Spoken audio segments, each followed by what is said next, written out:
My guest this morning, and he's calling out of the Sunshine State at the moment. That's where he is. He's in Florida.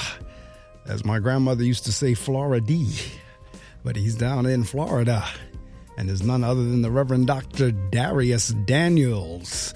Dharius Daniels is a cultural architect and trendsetter for his generation. He is the founder and lead pastor of Change Church. Change Church is a vibrant ministry that impacts people of all ages, socioeconomic classes, and ethnic backgrounds. Pastor Dharius has developed a breathtaking ministry concept that describes the standard of excellence, a standard that is apparent in his commitment not only to ministry, but also to education. He holds a Bachelor of Arts degree in political science from Millsaps College in Jackson, Mississippi, a Master of Divinity degree from Princeton Theological Seminary in Princeton, New Jersey, and a Doctorate of Ministry degree from Fuller Theological Seminary in Pasadena, California. Dr. Dharius is a certified personal coach with a versatile gift and speaks frequently in seminaries and churches across the country. He is married to Shamika Daniels, and they are the proud parents of two sons, Dharius Seth and Gabriel Micah Daniels. Ladies and gentlemen, welcome to the Reading Circle microphones, Dr. Dharius Daniels. Dr. Dharius, good morning. Good morning, brother. Glad to be with you this morning. Thanks for having me. Man, I'm glad to have you as well. I know we were trying to schedule a couple of weeks ago, and Nikki and I were going back and forth, and it got to the point where it was kind of last minute, and so we rescheduled. So as I was sharing with you before we went on the air, she came on last week, and we had a blast. And then, a blast. She is. We laughed and we shared and everything else. And then she said, well, Dr. Daniels is coming on next week. I said, oh, great. Got him scheduled. He's on. And sure enough, the next week has gone by that quickly, and we are here together. And I am glad to have you because there is a lot for us to talk about, particularly because one of the things when Nikki sent me the email, she said, I got a great guest for you, given that it's Black History Month.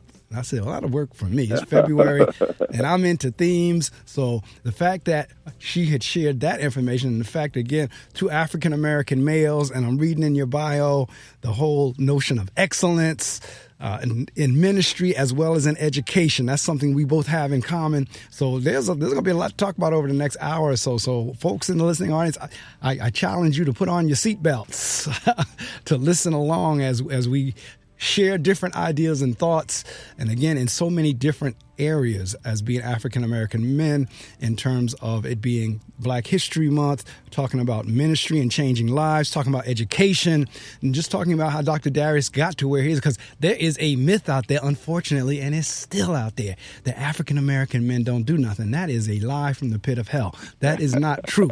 Not true, because Dr. Dharius is a living example of that, and I can truly say I am a living example of that. Our God is, and he created African-American males, and we are productive as well. So we're going to be talking about that. Let somebody know that we are on the air. And again, let's talk a little bit about Dr. Dharius. We're going to work our way up to the book, because you said the book was released January 28th?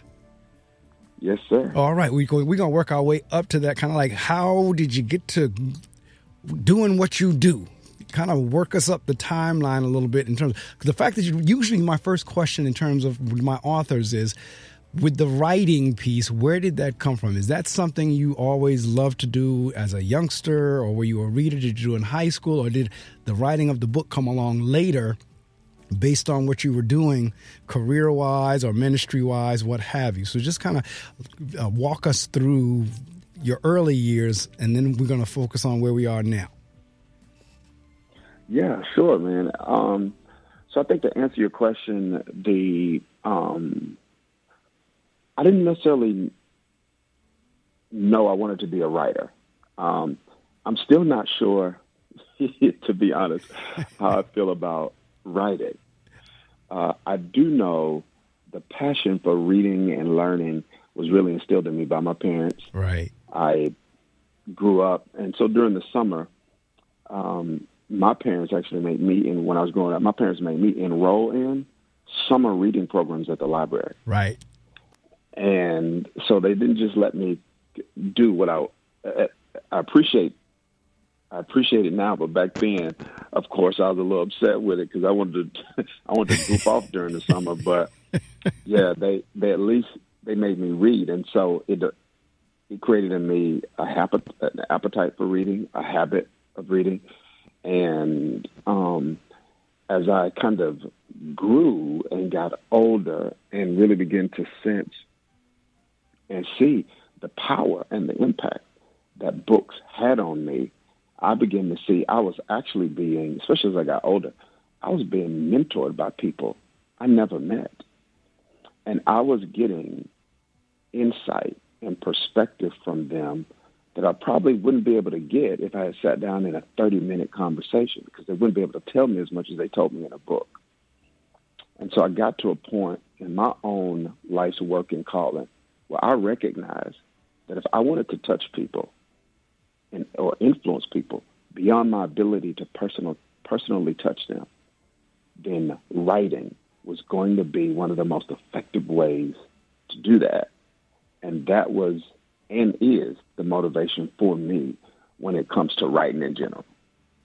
Now, see, you connected some things there in terms of the reading piece. Now, I was sitting here with the mic button off chuckling because whenever, and I share this with the listening audience, I know it's repetitive for you, you know, but all the time my guests don't know. When I am not here doing radio, my day job is being the principal of a school. And I've had various guest speakers come in and speak to my students, and one of them was a freshman at Yale. And he came in, and one of the comments that he made was he couldn't watch TV or play video games Monday through Friday. And Dharius, when he said that, the students' eyes popped. And you would have think he put a crucifix in front of them. They just could not believe he couldn't watch TV. So I'm saying all that to say, I laugh when you were saying your parents enrolled you in a summer reading program, because they'd have had the same look and response had you said that in front of them, that you had to be in a summer reading program. Yeah, I'm sure, especially with those video games, I'm sure that that they could not wrap their head around not being able to do that every day. That's exactly right. They couldn't. I saw the expressions on it. They gasped. It was like a like they couldn't believe what they were hearing. So I know they would have responded and reacted the same way if you would have been standing in front of them and said, you know what, when I was your age, my parents enrolled me in a summer reading. They'd be like, what, you had to read during the summer? Yes. But it's those things. And again, as kids, we don't understand that. But as we grow older and be able to look back, then we see the value of it and how much better we became. And then something else you mentioned in terms of mentors. I could not agree with you more that there's been so many people in our lives, and we didn't even, at that age, we didn't even know what mentor meant. But that's exactly what people were doing. Oh, 100%. Yeah, 100%. And then especially, I'm sure you can relate to this, being a principal. Let's say if someone has questions about how to navigate your world, right? And they say, hey, can I have 30 minutes of your time? Right. Well, in that 30 minutes, there's still going to be some limitations in terms of what you can tell them, how much you can tell them, and some areas you guys can get to, because you'll probably spend your time really covering some really basic, fundamental, key things. But if you're able to dump your brain and your experience into 200 pages or so, right, and they read that, it could possibly be a far more impactful experience. Now, they may prefer to sit in front of you, but sometimes our preferences aren't always our needs. Correct. And so no, absolutely that's right. I look at it.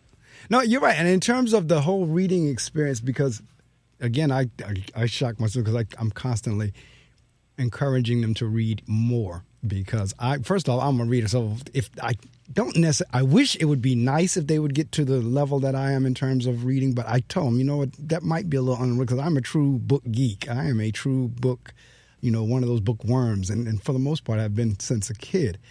But what you just said is absolutely true. And I read so many different authors and about so many different subjects. And you're right, you can take your time, you can write notes, you can highlight, you can reflect on it, you can kind of like paraphrase and put things in your own words or in your own thoughts, or you can connect things that the author's saying to your experiences. There's so much you can do when you're reading the book, and you're right in terms of that you wouldn't get per se out of a 30-minute conversation. Yeah, without a doubt. And I feel like one of the things that, so I'm going to say this with this, because I have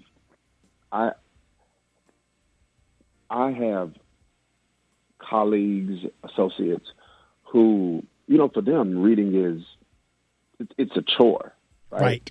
And it's something that doesn't come natural to them for whatever reason, and I get that. Right. But one of the things that I would encourage people to kind of look at is there are a number of things in life that you don't like to do.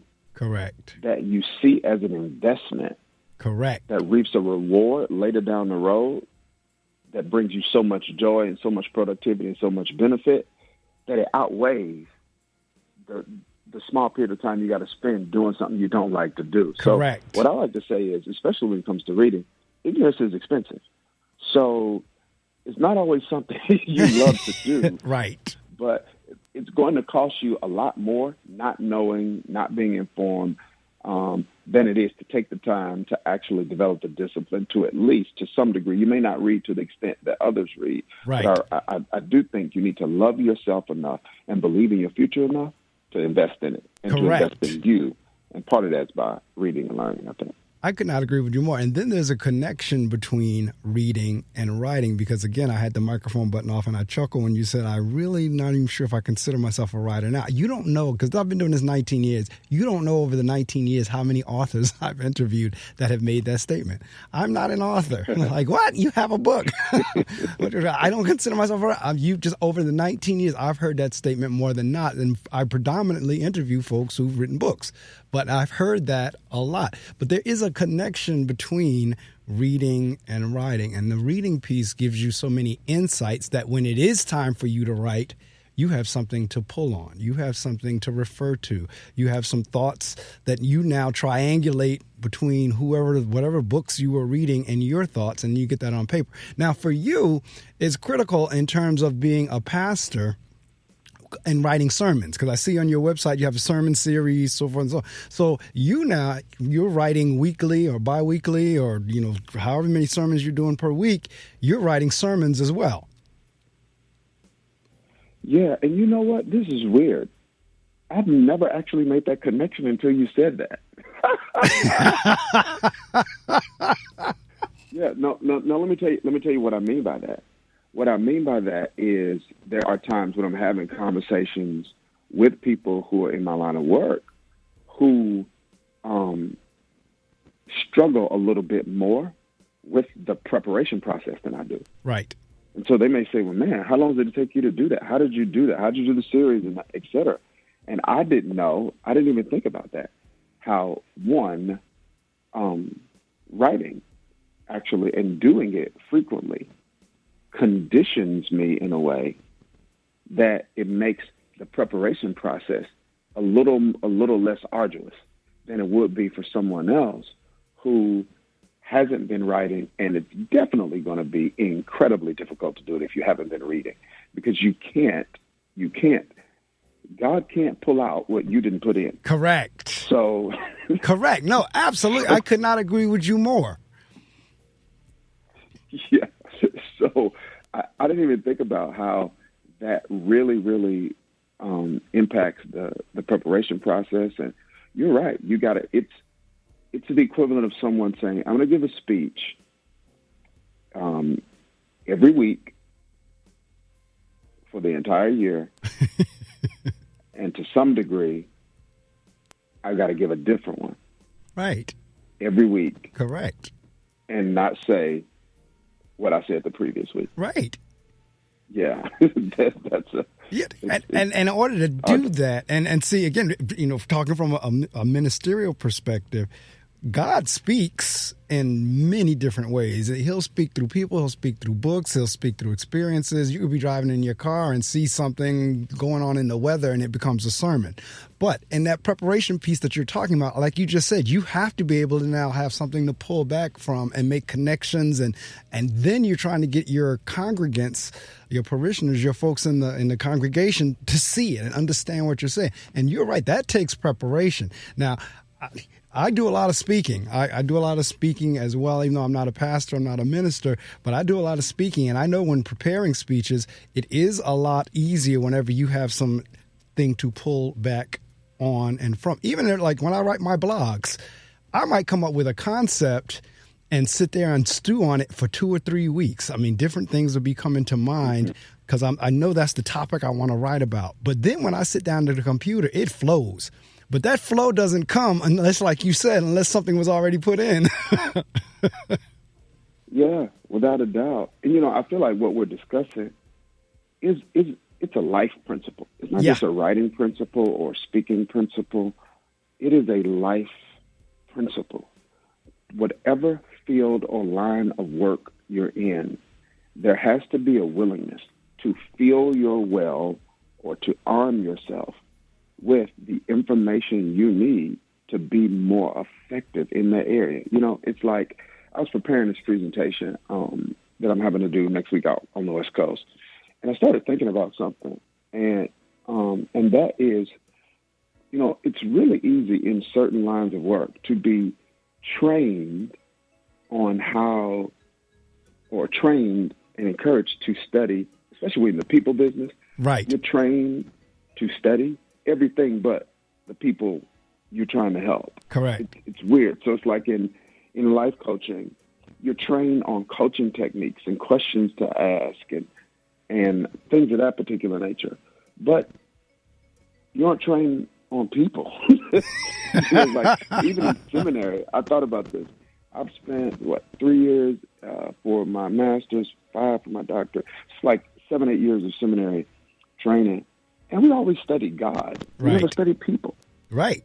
So it's theology, we're not sociology. And it's the point that I'm making is reading and broadening the material and the resources that you're exposing yourself to goes a long way in terms of helping you be effective in whatever line of work you're in. I want a doctor that's still reading. I want a lawyer that's still reading. I want an accountant that's still reading up to date on tax law. I want a counselor that's still reading. So I feel like this is not just a writer's principle, it's a life principle for everybody who wants to be effective in what they do. And I could not agree with you more. And it's interesting, again, you brought up this whole notion of studying people. I was sharing with my 8th grade boys yesterday. I said, you all are going to find this hard to believe, but there are teachers who are teaching who don't like children. And I said, that's absolutely amazing that you would go into a field that is about children and you don't like children.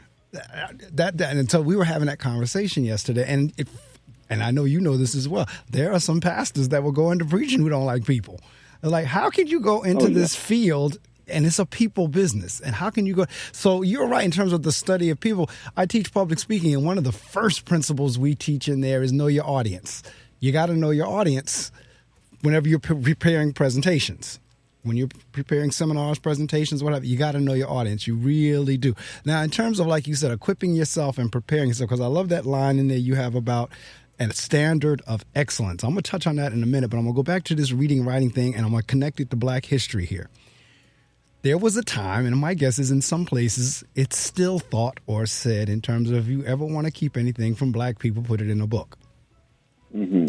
And see, again, what we're talking about today for my listening audience, particularly those who are African Americans, as we're in Black History Month, this whole notion that Dr. Dharius is talking about in terms of preparing yourself and investing in yourself, even if you don't like reading or whatever. But again, like he just said, I don't want a doctor who's still not reading. I don't want a lawyer who's still not reading, so forth and so on.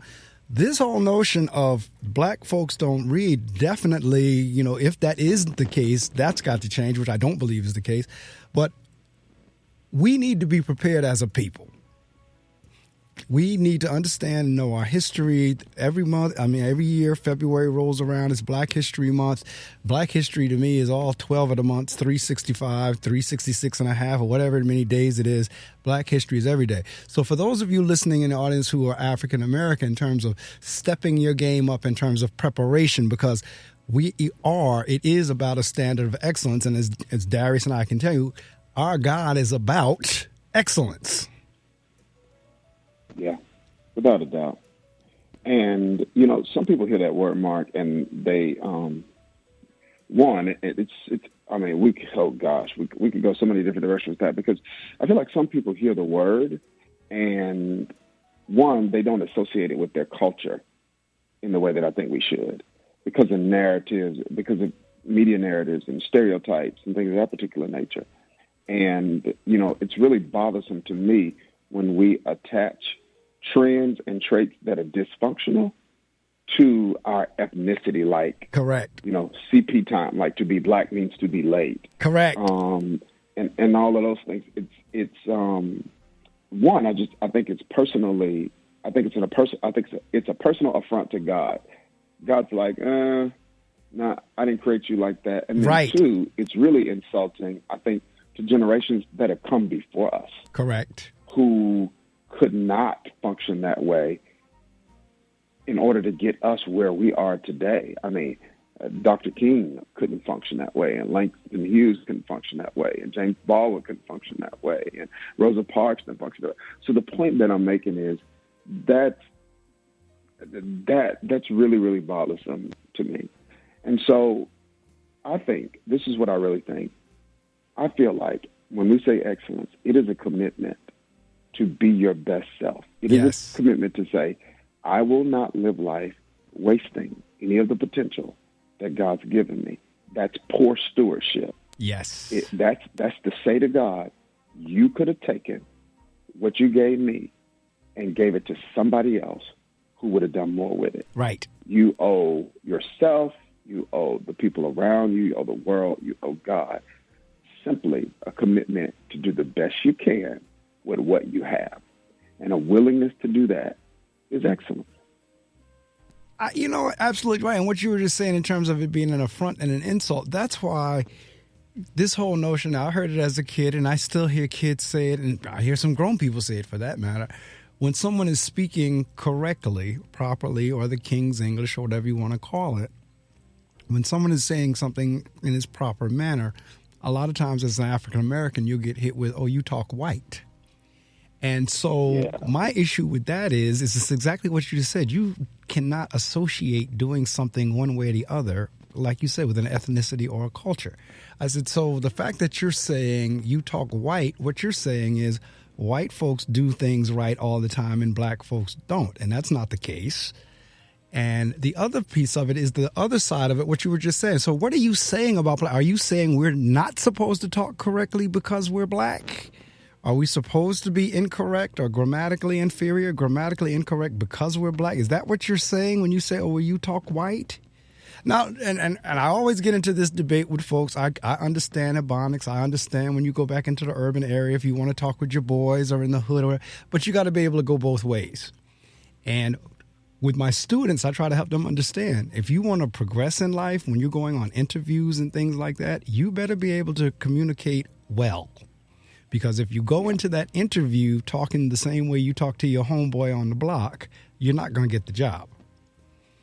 And this goes back into that excellence thing you're talking about. I don't have, if you want if Ebonics is another language per se or a dialect or whatever, and you want to speak that in the hood with your boys, so be it. But have sense enough to be able to, as they say, code switch.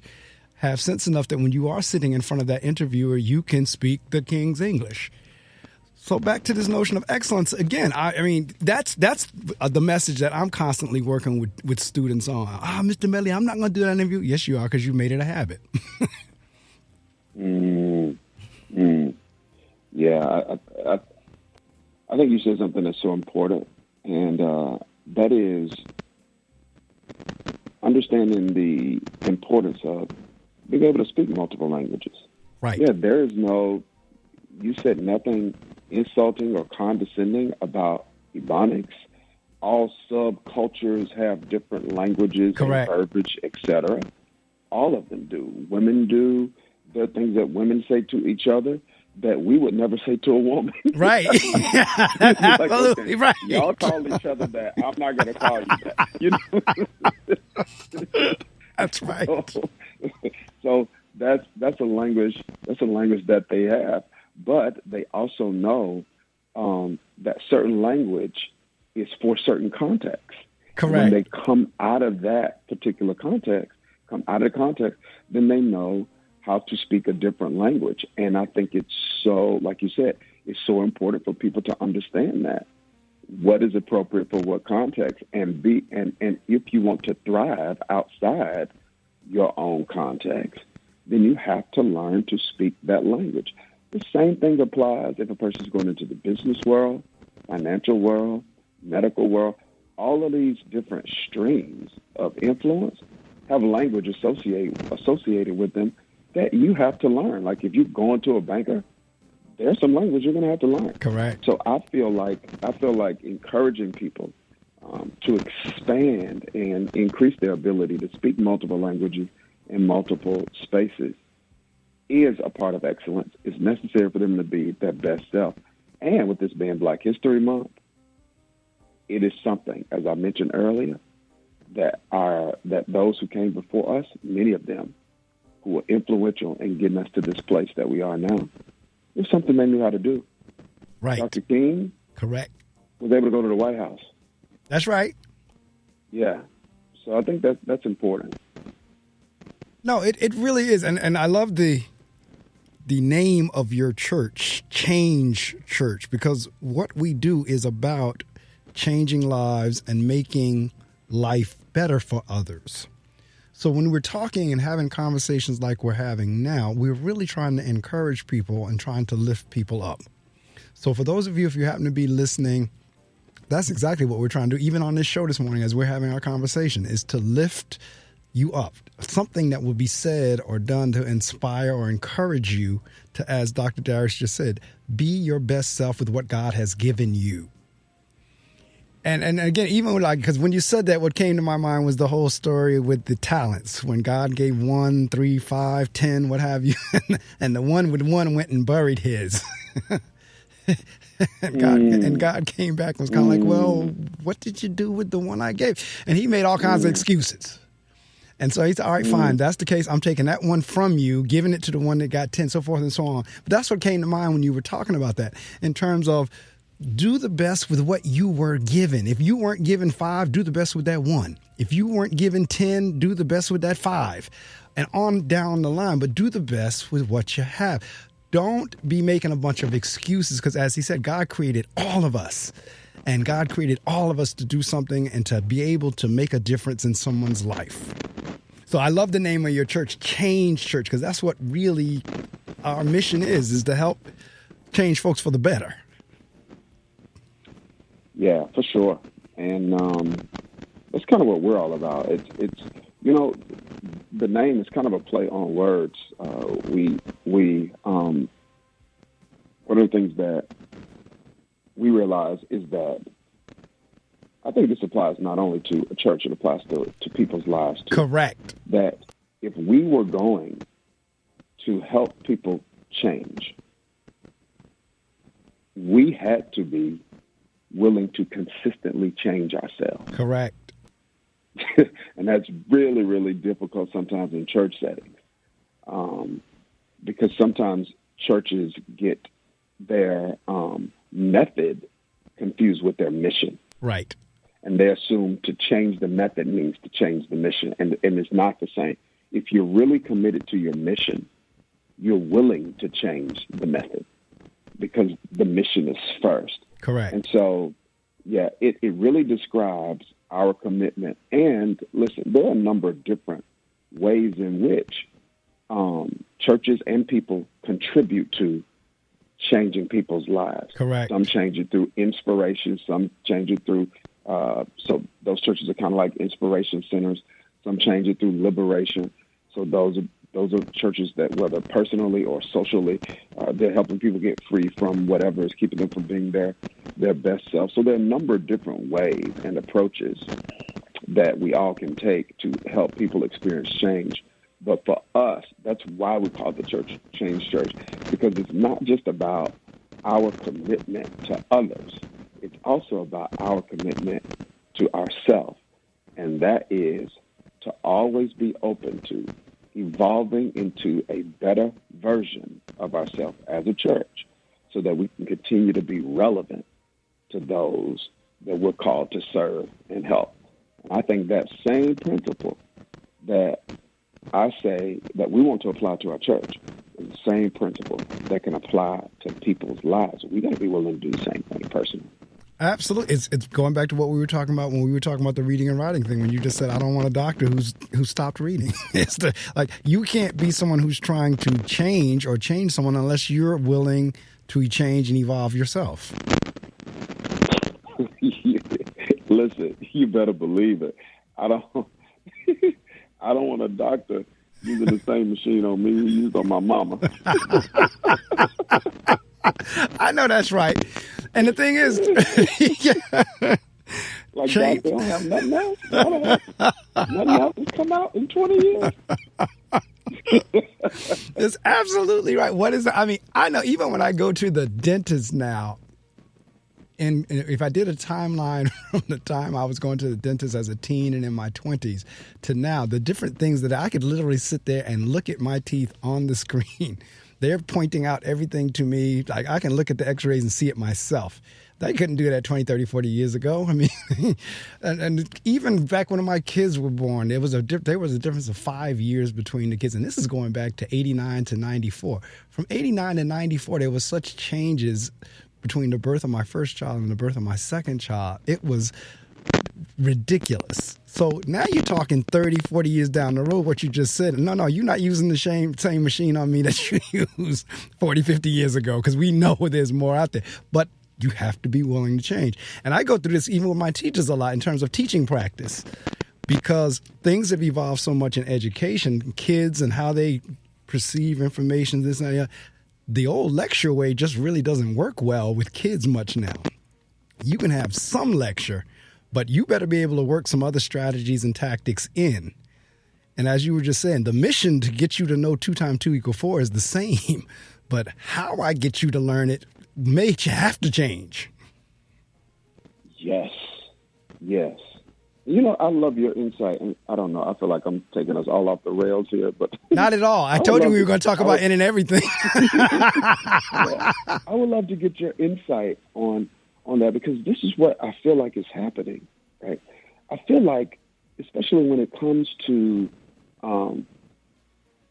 certain lines of work that specifically involve people and helping, serving people in some way, I feel like sometimes a majority of the training institutions, so whether it's a pastor, it's seminary, whether it's, so my wife is back in school getting her master's in therapy, or whether it's a doctor in med school, lawyers in law schools, it seems like a majority of these institutions, right, are encouraging and teaching specific methodology and not innovation. Right. And so that's what correct. happens is, so I don't know if it's that way in the educational system. Oh, it is. So what happens is it's almost like this cookie cutter approach.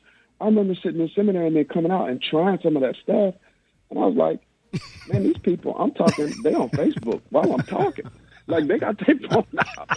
They're on Facebook. And I'm looking at how culture has trained people into non-attentiveness. Like, it's conditioned people to not be able to focus. Like, it's almost like you got 30 seconds with somebody. That's it. Or if they bored, they picking up their phone. That's correct. Or if you're watching the news, you can't even watch the news anymore without them showing you 3 different types of news at the same time.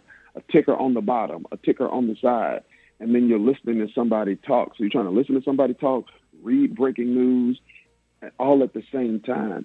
And I don't know how anybody is going to be effective in reaching people if all we're doing is training people in cookie cutter methods.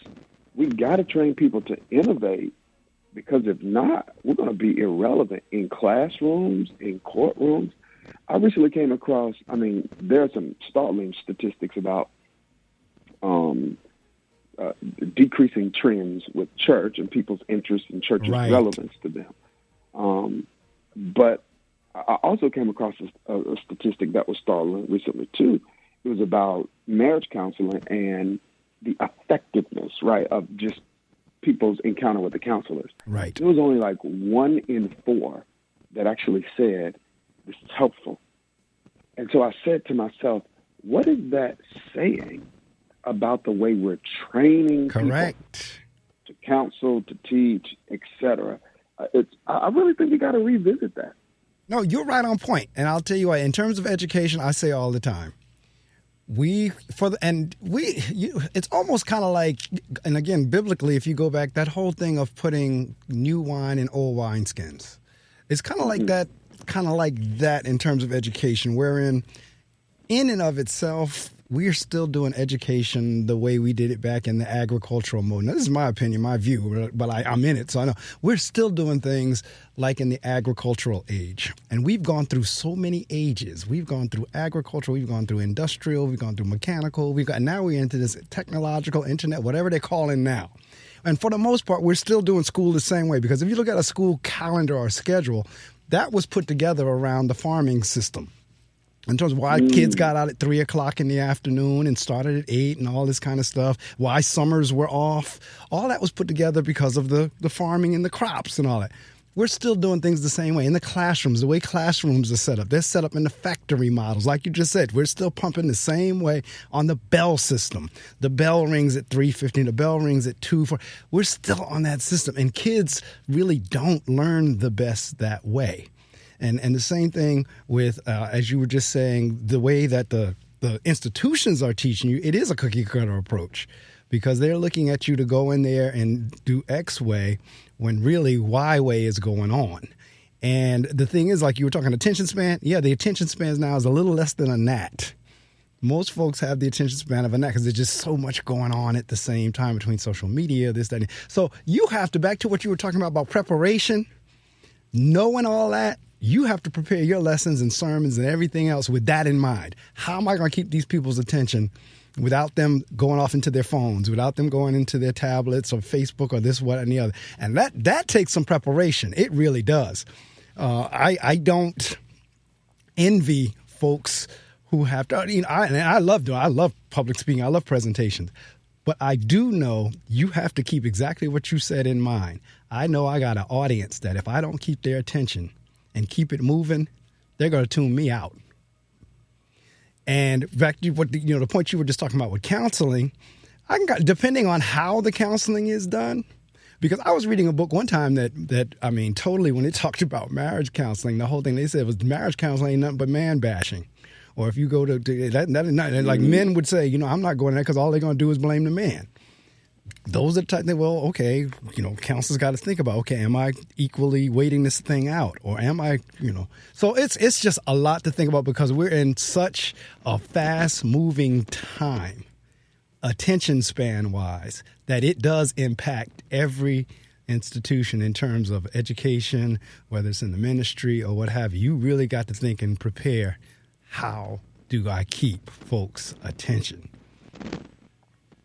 Yep. And I think, one of the things that people assume is that in order to do that, you've got to become gimmicky. Right. Which you don't. Right. I don't think you have to become gimmicky at all, but you do have to become intentional and innovative. And that's kind of where the thinking work comes in, right? No, it really does. You're absolutely right in terms of intentional, and it's getting ready to segue me or lead me into your latest book about the relationships, because the more or the stronger relationship that you've built, the more folks will stay in touch or in tune with you. And that's going to work me into that. Listening audience, if you've just joined me, I hope you've been with me since 6, but certainly if you haven't been with me since 6, definitely hope you've been with me since 7, because my guest who I'm having my conversation with this morning is Dr. Dharius Daniels, and we're talking about a plethora of things. We're working our way up to his latest book, because I see you have a bunch of books in there. When I looked under your site just now, this is not your first book, obviously. the one that dropped... Yeah, the one that dropped on the 28th is not your first book. No, sir. No, sir. But that one is dealing with relationships. Am I correct? That's correct. Okay. Yes, it's our latest one. Right. So that, what I found is, and I was just having this conversation. Funny enough, you were talking about life coaching and everything. My former principal coach, she came to visit me yesterday, and we had a blast. And you were talking about the whole mentoring thing. She was a mentor for me, one of my mentors. And I was assigned a new school over the summer break. When the last school year ended, I was assigned another school, which is an all-boys school. It's a smaller school than what I had been accustomed to, because I'm accustomed to 400, 500 students. This school is a very small school of just boys, and it's very intimate, very family-oriented. And a lot of the things that I'm saying is just based on the experience of dealing with them in terms of keeping attention span. Because with these boys, I mean, you really do have to prepare and keep it moving. Lecture, they will tune out in a nanosecond. That if you don't have like different things going on, like you can talk to them, but you might want to be like walking around while you're talking to them. Then you got to break into something they can do hands-on, and then you got to keep giving them examples that they can connect with, whether it be sports or whether it be cars or whatever boys are into. But you got, like, again, you got to think in terms of, how am I going to keep this kid's attention? And I've had a lot of fun in doing that this year, working with just the boys. Yeah. And to a degree, obviously, not in the same way, to a degree, the same principle applies to adults. Because I'm going to tell you this, and you know this also, because adults are accustomed to working. Right. And they're accustomed to doing an activity, it becomes a little more difficult for them to get used to learning again. Right. And so the space, specifically the religious space, right? So when they come into church, it's probably for many of them unfortunately, one of the few times they're actually sitting down, right, supposedly in an undistracted manner, to actually learn something. And I think what you mentioned is so important. The relationship aspect is so key, because I think you mentioned earlier something about it's possible to be in the people business and not like people. Correct. And yet there are people who like preaching, like you can like teaching more than you like students. And there are people who can like preaching more than they like people. But I feel like there is more of the openness to hear from you if I feel like you are for me. Correct. That makes a huge, huge difference in a person's willingness to at least to try to engage you and listen to the things that you have to say. So that relational aspect and building that relational equity is really, really important. I think it's essential. No, you're absolutely right on target in terms of what you just said, which is interesting in terms of they're more into the preaching or the teaching than the people. If that's the case, then ultimately it's gonna peter out. But if it's the other way around, like you just said, if you're more into the people, and then the preaching and the teaching is the tool with the relationship, it will. I mean, in terms of like building that relationship and being transparent with people, as preachers and teachers and this and that, once your congregants or your members or your followers, but once they kind of see, you know what, he makes mistakes too, she makes mistakes too, he keeps it real, he feels this way sometimes just like I feel this way, and because I'm looking at one of your books is I'm in my feelings. I mean, once people kind of feel that I'm not holier than thou, and it's not about me just talking to you, it's about us, you do get a different dynamic. Oh yeah, for sure.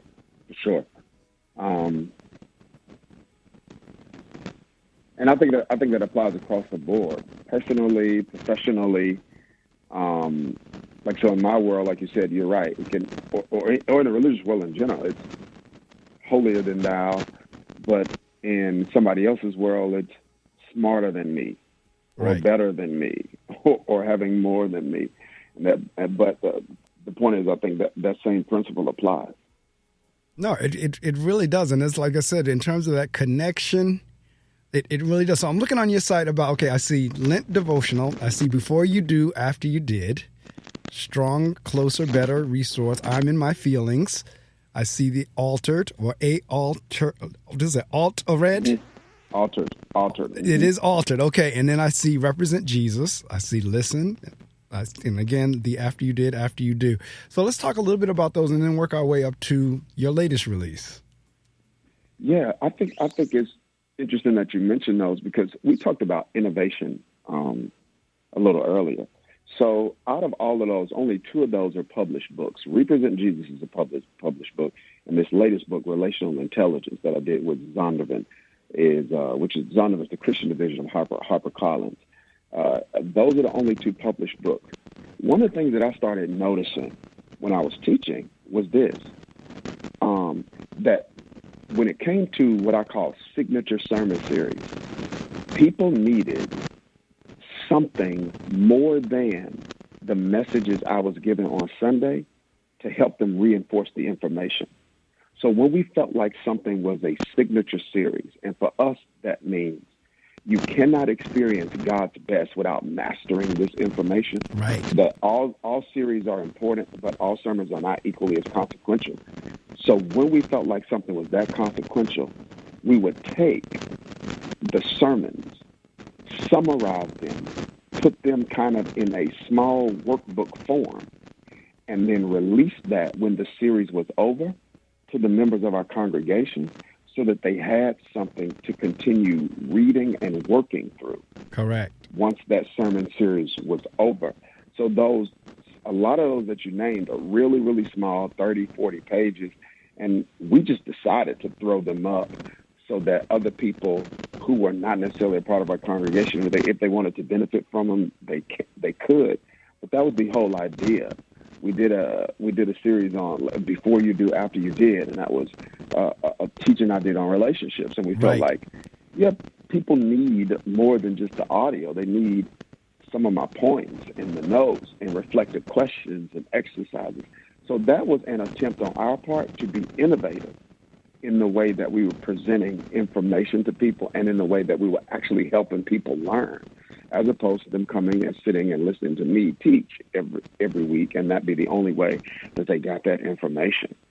So everything besides Represent Jesus and Relational Intelligence was a sermon series in some point, with the exception of Stronger, Closer, Better, which was our attempt to say, how can we put in resource form some of the spiritual disciplines that people need to learn, to develop, to cultivate, so that they can be spiritually stronger. Because this is our philosophy. Once you get spiritually better, it doesn't make everything perfect. But when you get better spiritually, everything gets better because you get better. Correct. Right? So absolutely. When you get better, it doesn't make everything perfect. And it doesn't fix everything, but it makes everything better. Because when you get better spiritually, you get everything gets better because you get better. So I think that's our approach. That was our approach to be innovative and creative, because we just felt like the conventional approach was not producing the kind of fruit that we wanted to see produced, because I'm not in it just to preach. I'm in it to help people grow. Correct. And that's absolutely right. I mean, I'm looking at your book, The Represent Jesus. And again, as you know, different things, as we're talking, different things come to mind. So when I saw the Represent Jesus book, I thought about with my pastor, he many times will ask, if we were in a courtroom and Jesus was on trial and you were a witness, what kind of witness would you be? And so when I saw Represent Jesus, I said, that's interesting. Because in terms of when we go out, we those of us who are Christians who say we're believers, when we go out, we're an advertisement. So the question becomes, what kind of ad are you? What kind of advertisement are you? And so when I saw the title of that book, I said, I want to read that one. I'm definitely going to get that one. And then the latest one on relationships, those two for sure. But going back to what you just said about innovation, folks need options today. I mean, like somebody said something. I was in something the other day, and somebody used the example of Henry Ford that said, you can have any model you want, any color you want, as long as it's black. That's whenever you had the Model T or whatever it was. In other words, you ain't got no choice. Yeah. So what you're giving here is options and choices, and in society where we're technologically and digitally, people receive information different ways. I declared whenever the e-readers first came out that I was not going to like it because I still like my hard book, my soft cover book. I can write in the margin. So I had already said when I got my Kindle and all that, I said, no, I'm not going to like it. Man, I started downloading books and the convenience of it, because I was to the point where prior to the Kindle, because I don't go anywhere without any books, but I would carry a bag of books with me every week. I was reading something about Martin Luther King one time, and they said Martin never went anywhere without a bag of books. And I said, I'm going to adopt that same philosophy. So I never went anywhere without a bag of books. And then the Kindle came out, and like I was just saying, I already told myself I was not going to like that. I started downloading books, and before you know it, and at this point I got over 600 books in there, but the convenience of it, all I need is my iPad and not that bag of books. So I'm saying, in terms of what you were just saying, in terms of the innovations, you have folks who want to receive the information now in that format versus maybe listening it to the sermon in church, or folks who listen to the sermon in church saying, I want more of this, and you're offering. So that's the way, like you said, the mission didn't change, but how I got the message to you did. 100%. Yeah, 100%. And I feel like people have options in culture. Right. So for those of us who are in the people business and we're serving people, we've got to be able to present options too, because if not, when they come to us, that's going to be the only place where they don't have options. That's correct. You got options at restaurants. Now you got options on how you even get your food. That's correct. You go to a restaurant, and it used to be you could only go to a restaurant and sit down, or for some, you could pick it up. Now you can go and sit down, you can go and pick it up, or you can have it brought to you.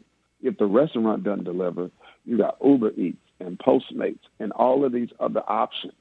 I ordered something from Target the other day, and they delivered it. That's right.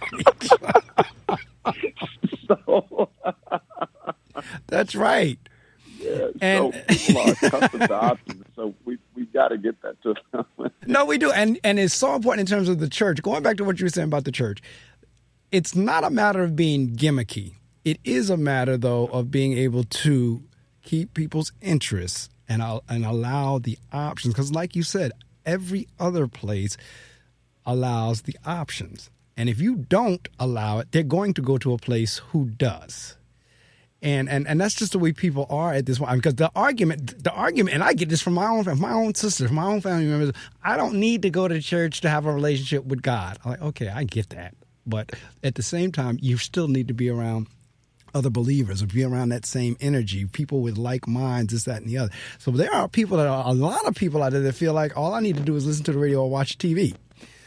If I do that, because that's why you're getting some of the statistics and the data that you're getting about church attendance dropping off, because people are under this, I don't have to go to church to have a relationship with God thing going on. So if churches aren't offering something that's saying, no, we have something here, and we have a good reason for you to be here, that's kind of like our challenge. For sure. And the representing, which is what that book is about, and the representing of, I think they both go hand in hand, because you need relational intelligence, right, to correct people who have that mindset, right, without insulting them. So it's hard to educate people when you're offending them. So you need relational intelligence to know how to engage a person who has that mindset, yet at the same time, they have to be retaught, and their faith has to be represented to them. Right, and so I love the play on words. A person who has that philosophy, right? Yeah, a person who has that philosophy. I don't have to do that. I don't have to go to church to have a relationship with God. A person who has developed that philosophy. My question to them would be, okay, what Jesus is informing your faith? Is it the one that's in your head? Right. The one that you created, or is it the one that's in the Bible, the one that created you? Right. Those are two. They're two different things. There's a Jesus in your head, and there's a Jesus of the Bible, and those two aren't the same thing. and the one in your head agrees with what you agree with, does what you want to do, is okay with what you're okay with. But the one in the Bible is one that's probably challenging you to grow and do those things that are necessary to become your best self. So I feel like those two worlds collide in that sense in terms of both of the books, the relational intelligence and the represent Jesus. Because if you're going to help anybody grow in any area, this is the assumption that we make. We make the assumption that people don't have opinions about some of the stuff we're talking to them about. Right. And they do. They got opinion about everything. Some of them just need to be represented the right perspective, or in my line of work, a more biblical perspective on what they're thinking about and talking about. No, absolutely. And like I said, I love double entendre, play on words. And the fact that you have the P in capital. So the word is spelled, and English does that, and other languages sometimes don't do that, but in our language, exactly what you did with the word represent, it occurs because it's represent and represent. Right. Yeah. So with the prefix of means to do again. So what you're saying is present Jesus again. And, well, again, for this age, you're going to have to represent him another way. And when I first read it, and what I was talking about a little earlier was the represent in terms of us being an ad. So I love to play on words with representing as well as representing. Yeah, for sure. I think we can't properly, you mentioned it, the question that your pastor would ask in terms of how effective of a witness are we for Christ. I think that we cannot properly represent Jesus until Jesus is represented. Correct. Yeah, we're representing a version of him, but I know in your line of work, there are times where people have probably said, well, the principal said, my line of work, the pastor said, and sometimes they misrepresenting us. Right. And I think that's the same thing right. happens with God sometimes. We're out there like, God said, and God's like, no, I didn't. That's right. I'm laughing because there are times when I'm looking at that's not what I said. Yeah. That's exactly right. I did not say that. So, yeah, I'm quite sure there's many instances God is saying the same thing. Nope, that's not what I said. Yeah. But, yeah, I love to play on words. And then, like I said, relational intelligence. Let's delve into that a little bit more with the 15 minutes or so left that we have left. Let's talk. What is that? What is relational intelligence? So this is what I define relational intelligence as this. It is the ability to define and align your relationships. It's really that simple. And this is what I mean by that. When I say align relationships, you don't really align relationships. What you do is you align your expectations and your investments. And by that I mean, there are times when people relationally are disappointed, they're frustrated, and they're emotionally injured because they're expecting something out of someone who has not demonstrated the fruit that they're able to meet that expectation. And then there are times where people are frustrated, emotionally injured, and harmed because they're making investments into people that are not good stewards of those investments. Jesus would call it casting pearls before swine. That's right. And people who have no desire, no intention to not only be a good steward over it, but to even reciprocate in some way. And so I think it's the reason a lot of people end up cynical when it comes to people and relationships. Oh, people aren't this, and people aren't that, and people won't do this, people won't do that. That's a person who's probably not lived with relational intelligence. So they've had some bad experiences. They did not know how to make adjustments. So they didn't properly define and align their relationships. They dealt with people based on their feelings and how they felt emotionally, and they did not deal with people based on their fruit. You know the tree by the fruit it bears. Right. Not to judge the tree, but to determine where am I going to place this tree in my life? Is it close? Is it far? Is it a friend? Is it an associate? Is it an assignment? Is it an advisor? How much of myself am I going to give to this tree? Because while I am upset at somebody for not using everything I poured into them, I also got to step back and look at myself and say, why is it that at some point I didn't recognize they weren't using it and stop pouring? Wow. And again, like I said, things just pop into my mind as you're talking. I just posted something the other day. I saw it and I reposted it. It says, you can't bring medicine to someone who wants to stay sick. 1,000%. Yes. So when you were just talking about investing in folks who's not bearing any fruit back, I mean, at some point, as Jesus said, you got to brush the dust off and you got to keep moving. But you got to have the wherewithal and the intelligence enough when to do that. Yes. And that's also kind of you know, what the book is about. And you got to have the relational equity to do that. Right. And there are also times where you have to feel like you're the one that's supposed to do that. Right. Why? Because here's the thing also, every need, there's in the book I divide, one of the reasons I wrote the book is because I saw in my own life personally and pastorally, I saw what people's greatest joy and greatest pain was coming from the same place. Correct. Relationships. Correct. 100%. It was coming from relationships.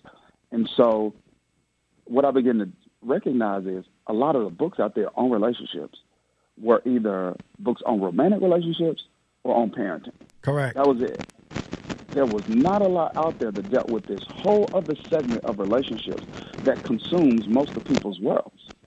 And so what I did is I said, hey, if you look at circles, like concentric circles of relationships, they're probably going to be, outside the family, they're going to be 4 significant ones: friends, associates, assignments, and advisors. Right. And assignments, that's what we would call the mentee category. And one of the things that I said is, I use the word assignments intentionally because I wanted people to recognize that every need is not your responsibility. Correct. Every need is not your responsibility. And so it's really important to discern and to distinguish who am I supposed to help? Who is ready to receive my help? I do this teaching called 5 Types of People You Can't Help. And one of the things, and 2 of them are, you can't help anybody who doesn't want help, and you can't help anybody who doesn't want it from you. Correct. You know, that's absolutely right. I think that's part of relational intelligence too. Discerning, okay, this person needs help, but I might not be the one to give it to them. That's right. So if I am consumed and obsessed with trying to help people who don't want it from me, I'm going to miss out on helping people who do want it. Absolutely. So, I mean, we've come to the point in the interview now where I always tell folks, I give them an opportunity to promote in terms of, you know, how folks can get a hold of the book, if they need you to come do seminars, if you don't come to the church or what have you. You have the opportunity to do that. Now, one of the questions, before we even get there, the represent Jesus and the intelligence, the relational intelligence, are those, because you just heard me talking about my Kindle, are those ebooks, are they available from Amazon or any of the ebook sellers as well? So they're downloadable. Wherever books are sold, both of them are. iBooks, Kindle, Nook, you name it. Okay. Relational intelligence is actually in stores now. You should be able to go to your local Barnes and Noble. Right. They actually ran out. I don't think they ordered enough. Right. Actually, the first round, and I'm sure they had good reason for that, I guess. But they ran out. But I've been informed they've been restocked. But yep, they're everywhere books are sold. All right, so I can, before the day is out, I guarantee you I will have downloaded Represent Jesus and the intelligence, the relational intelligence. Yes, I was going to say emotional intelligence. That's another book, but relational intelligence. Definitely, I'll have downloaded those 2 before the day is out to add to my collection and start reading on that. But at this point, again, you can share with the listening audience how they can get in touch with you. You can say anything except the dollar amount. Anything short of the dollar amount, the mic is yours in terms of letting folks know how they can access you, get a hold of your sermons, or come to your church, or have you come to their church. Whatever you want to share at this point, this is your opportunity to do so. Well, yeah. Well, the thing that I'll say is one of the things that was a curse for me when I was learning how to spell, that's a blessing for me now, is when my parents gave me my name, they spelled it Dharius. All right now. So when I was spelling, that was a curse because I kept misspelling my name. But now that I'm older, it's a blessing because my name is distinctive. So Dharius, DhariusDaniels.com. So as it relates to the relational intelligence book, I would encourage people to go to DhariusDanielsRQ.com. And there we actually have a relational intelligence assessment that people can take. It's free so that they can gauge where they are in terms of their relational intelligence. But everything else in terms of all material resources, it's my name on every platform. So it's DhariusDaniels.com on the web. It's Dharius Daniels on all social media platforms. I don't even know if MySpace is still working, but if it is, it's Dharius Daniels on MySpace. It's Dharius Daniels on YouTube. And so, for anything, to receive resources, to listen to sermons, talks, lives, it all, to make requests, everything is Dharius Daniels. And one platform leads you to the next. So whatever platform you go to, it'll lead you to another. If you go to a website, it'll lead you to social media platforms. If you go to social media platforms, it'll lead you to the website. It's all connected, and I appreciate the opportunity to be on today. And I enjoyed talking to you this morning immensely. Matter of fact, I try to, over the years, I've tried to move away from or figure out what's another word to say other than enjoy. Because a lot of times as pastors and preachers, a lot of times people will come, oh, I enjoyed that sermon this morning. And I'm not quite sure if we put those together for it to be enjoyed. I'm glad you enjoyed, but I'm trying to find a word that moves beyond just enjoyment. Sure. And so it's like I was inspired or I'm trying to figure out what other word I can use there, but definitely motivated, inspired, insightful, however you want to. It was an insightful discussion in terms of, and for the listening audience, I hope it was the same for you, because as I always share with you, well, if nobody else got blessed, I did. But I want other folks to be blessed as well. But that's the way the conversation has been this morning. And like I said, before the day is out, matter of fact, whenever I get home, I'm going to go to Amazon and download Represent Jesus as well as the Relational Intelligence. And if you can't get it there, then I'll get it through one of the other sites. But the good news, like Dharius just said, with the spelling of his name, it makes it unique. So if you go to Google or any of your search engines and you put in DHARIUS,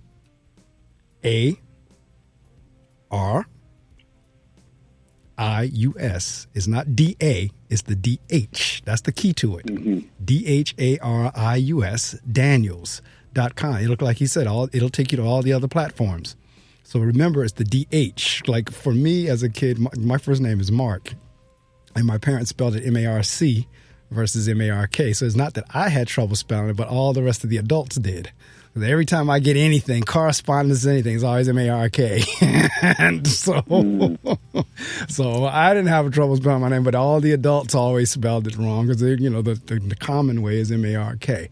But in Dharius's case, I have a godson named Dharius, so and he's DA. So in Dharius's case, it's DHARIUS, DANIELS.com.